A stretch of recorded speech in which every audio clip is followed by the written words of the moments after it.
Penang Jelutong காலை சந்தையில் ஏற்பட்ட கைகலப்பு தொடர்பான விசாரணைக்காக இரு நண்டு வியாபாரிகள் 2 நாட்களுக்கு தடுத்து வைக்கப்பட்டுள்ளனர்.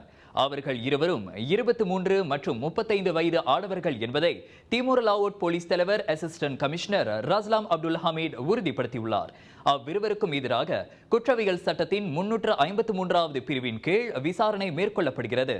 முன்னதாக ஜெலுத்தோங் பொதுச்சந்தையில் சோதனையில் ஈடுபட்டிருந்த மாநில நகராண்மை கழகத்தின் அமலாக்க அதிகாரிகளுக்கும் வியாபாரிகளுக்கும் இடையில் கைகலப்பு மூலம் 39 வினாடி காணொலி ஒன்று சமூக ஊடகங்களில் வைரலானது. அனுமதியின்றி வியாபாரத்தில் ஈடுபட்டிருந்த இரு வியாபாரிகளை உடனடியாக காலி செய்ய சொன்ன அமலாக்க அதிகாரிகளை அவர்கள் தாக்கியதை தொடர்ந்து தற்காப்பு கருதி அதிகாரிகள் மேற்கொண்ட பதில் தாக்குதலால் அங்கு கைகலப்பு மூண்டதாக கூறப்படுகிறது. எனினும் அச்சம்பவத்தில் யாரும் மோசமான காயங்களுக்கு இலக்காகவில்லை.